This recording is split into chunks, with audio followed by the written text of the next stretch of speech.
தீபாவளினா பளிச்சுன்னு ஞாபகத்துக்கு வர்றது பட்டு, பட்டாசு, பலகாரம். பலகாரம்னா ஞாபகத்துக்கு வர்றது மந்த்ரா கடலை எண்ணெய். அபார ருசி, ஆரோக்கியமான உடல் நலம். தீபாவளி அன்னைக்கு மட்டும் இல்ல, என்னைக்குமே கிச்சன்ல இருக்க வேண்டியது மந்த்ரா கடலை எண்ணெய் தான்.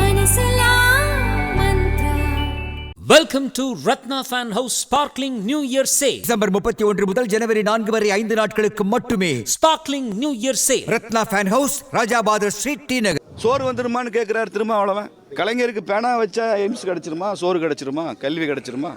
மத்திய அமைச்சர் ராஜ்நாத் சிங் அவர்களை அழைத்து வந்து கலைஞருக்கு நாணயம் வெளியிட்டீங்க. தமிழ்நாடு மக்களுக்கு 8 கோடி பேர் சோறு கிடைச்சிருக்குமா? கலைஞர் நாணயம் போட்டால் சோறு கிடைச்சிருமா? பட் தமிழ் வாழ்கன்னு எழுதுனா சோறு வந்துருமா பிளேட்டுக்கு? எனக்கு பெருமை தமிழ் வாழ்கன்னு சொல்கிறது. அது சொன்னால் சோறு வந்துருமா? உணவு என்பது வேறு, உணர்வு என்பது வேறு. உணவுக்கும் உணர்வுக்கும் வித்தியாசம் தெரியல. ஹைகோர்ட் உத்தரவுப்படி திருப்பரங்குன்றம் மலை தீபத்தூணில் தீபம் ஏற்ற வலியுறுத்தி பூரணச்சந்திரன் என்பவர் உயிர் தியாகம் செய்தார். அவரது 16ஆம் நாள் நிகழ்வுகள் நடந்தது. இதில் பாஜகவைச் சேர்ந்த ராம சீனிவாசன், கேசவ விநாயகம், கஸ்தூரி உள்ளிட்டோர் கலந்து கொண்டனர். பூரணச்சந்திரன் வீட்டில் அவரது உருவப்படத்திற்கு ராம சீனிவாசன் உள்ளிட்டோர் மலர் தூவி மரியாதை செலுத்தினர். திருப்பரங்குன்றம் மலை உச்சியில் தீபத்தூணில் கார்த்திகை தீபம் ஏற்ற வேண்டும் என்பதற்காக தன்னை கரியாக்கி கொண்ட ஒரு அமர தீபம் தம்பி பூர்ணச்சந்திரன். அவர் தன்னை தீக்குளித்து அவர் மரணமடைந்தார், காலமானார், அமரரானார். பாரதிய ஜனதா கட்சியை பொறுத்தவரை இது போன்ற தவறான சாகசங்களை நாங்கள் ஏற்றுக்கொள்வதில்லை.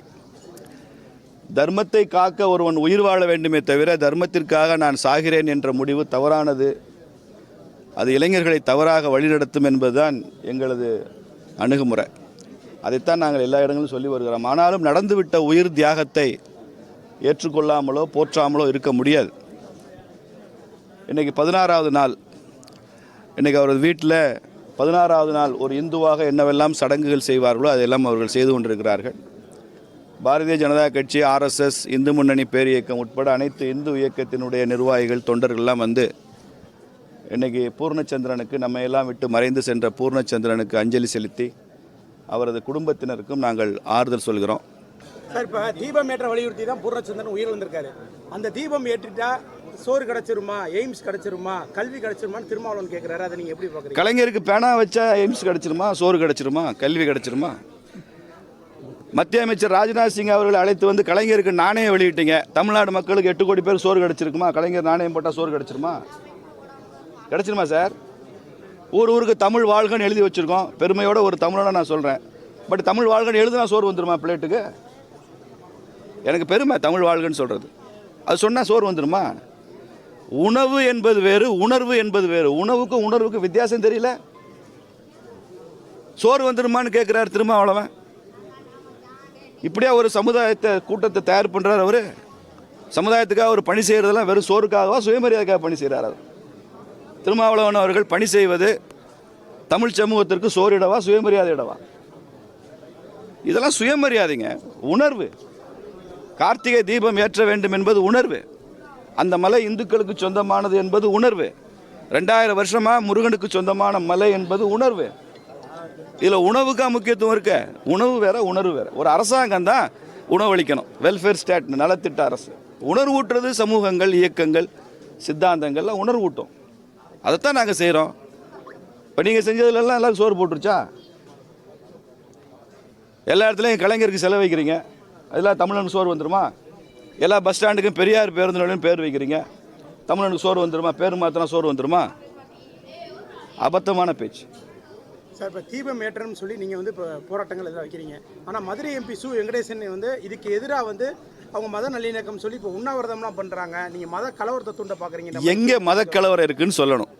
ஏன்னா அயோத்தி மாதிரி இதை மாற்ற முயற்சிக்கிறாங்கன்னு பேசுகிறாங்க. அயோத்தியில் என்ன பிரச்சனை? ஒரு ஸ்ட்ரக்சர், ஒரு இடம், ஒரு கட்டிடம். அந்த கட்டிடத்தை முஸ்லீம்கள் பாபரி மசூதின்னு சொல்கிறாங்க. அதே கட்டிடத்தை இது ராம ஜென்மபூமின்னு நம்ம சொல்கிறோம். நம்ம நிலத்தை சொல்கிறோம், அவங்க கட்டிடத்தை எங்கேன்னு சொல்கிறாங்க. அந்த இடம் நம்மதுன்னு சொல்கிறோம். இதுதான் டிஸ்பியூட். ரெண்டுமே ஒரே சைட்டு தான், ஒரே டைட்டில். இங்கே அப்படி இருக்கா? திருப்பரங்குன்றத்தில் தீபத்தூண் தனியாக இருக்குது, திருப்பரங்குன்றத்தில் தர்கா தனியாக இருக்குது. எந்த முஸ்லீமும் இங்கே தீபம் ஏற்றக்கூடாது என்று யாருமே அப்ஜெக்ட் பண்ணல. நீதியரசர் JR சுவாமிநாதன் அவர்கள் தீர்ப்பு வழங்கிய பிறகு கூட மேல்முறையீட்டுக்கு முஸ்லீம் அமைப்புகள் முதல்ல போகவில்லை. தமிழ்நாடு HRNC தான் முதல்ல போச்சு. இந்து அறநிலையத்துறை தான் மேல்முறையீட்டுக்கு போச்சே தவிர முஸ்லீம்கள் போகவில்லை. அப்புறம் இவங்க தூண்டி விட்டு பின்னால் போனாங்க. அங்கே யாருக்கும் எந்த அப்ஜெக்ஷன் இல்லை. ஏற்கனவே வந்த உயர்நீதிமன்ற தீர்ப்பு தெளிவாக வரையறை செய்திருக்கிறது. அந்த தர்காவிற்கு செல்கிற படிக்கட்டுகள், நெல்லித்தோப்பு பகுதி, இது மூணும் முஸ்லீம்களுக்கு சொந்தமானதுன்னு ஏற்கனவே நீதிமன்ற தீர்ப்பு இருக்குது. நாங்கள் அதை கிளைம் பண்ணவே இல்லையா? தர்கா எங்களுக்கு சொந்தம்னு இந்து தரப்பில் கிளைம் பண்ணவே இல்லையா? தீபத்தூண் எங்களுக்கு சொந்தம்னு முஸ்லீம் தரப்பில் கிளைம் பண்ணவே இல்லையா? இப்போ நீதிமன்ற தீர்ப்பு என்னென்னா, மலை உச்சியில் இந்துக்களுக்கு சொந்தமானது என்று ஏற்கனவே வந்த உயர்நீதிமன்ற தீர்ப்பின்படி இந்துக்களுக்கு சொந்தமான இடத்துல தீபம் ஏற்றுறோம். இது இஸ்லாமியருக்கு பிரச்சனையே இல்லை. எங்கே மதக்கலவரம் வரும்? மதக்கலவரம் வெங்கடேசன் மாதிரி உள்ளவங்க தூண்டி விடுறதுனால தான் வருது. இவங்க இஸ்லாமிய நலன்களுக்காக நாங்கள் இருக்கிறோம், பிஜேபி ஒரு பூச்சாண்டி, அதனால் வருது. இன்னும் சொல்ல போனால் விஜய் கட்சி ஆரம்பிச்சிட்டாரு. தமிழ்நாட்டில் 12% சிறுபான்மை வாக்குகளில் பெரும்பான்மை வாக்குகளை விஜய் பிரிச்சுட்டு போயிடுவாரோன்னு பயம் வருது. அதனால் கூடுதல் நாடகம், கூடுதல் ஆக்டிங் இதெல்லாம் பண்ணுறாரு. வெங்கடேசன் உட்பட, ஸ்டாலின் உட்பட, காங்கிரஸ் உட்பட இதெல்லாம் செய்கிறாங்க. நாங்கள் தான் சிறுபான்மையின் பாதுகாவலர். சிறுபான்மைக்கு மட்டும்தான் ஓட்டு இருக்குது தமிழ்நாட்டில். 88% பெரும்பான்மைக்கு ஓட்டு இல்லை. 88% இந்துக்களுக்கு உணர்வு இல்லை. இவனுக்கு எப்பயுமே சூடு, சொரண, மான, வெக்கம் இல்லாதவன் தான் இந்த இந்து. அப்படி நினச்சிக்கிட்டு வாக்கு கேட்குறாங்க, வாக்கு வங்கியை உருவாக்குறாங்க. இந்துக்களுக்கும் முஸ்லீம்களுக்கும் எப்போதும் தீப பிரச்சனையில் அவங்களுக்குள்ள இஷ்யூவே கிடையாது. அங்கே தர்கா இருக்குது என்பது உண்மை. ஆனால் இந்துக்களுக்கும் முஸ்லீம்களுக்கும் தர்க்கம் இல்லை. நீங்கள் தர்க்கம் இருப்பதாக உருவாக்குறீங்க, செயற்கையாக உருவாக்குறீங்க. அது பொய்ன்னு நிரூபணமாகும். வரக்கூடிய தேர்தலில் இந்து வாக்கு வங்கி உருவாகும். இந்துவாக ஓட்டு போட்டான்னா அதுக்கப்புறம் வெங்கடேசன் இப்படி பேச மாட்டார். வாயத்திறனா இந்த கட்சிக்காரெல்லாம் வாயை திறக்க மாட்டான். மூக்க பிடிச்சா வாயை திறப்பான். இந்துவாக ஓட்டு போட்டால் அடுத்த நிமிஷம் இவங்கெல்லாம் வாயை திறப்பாங்க.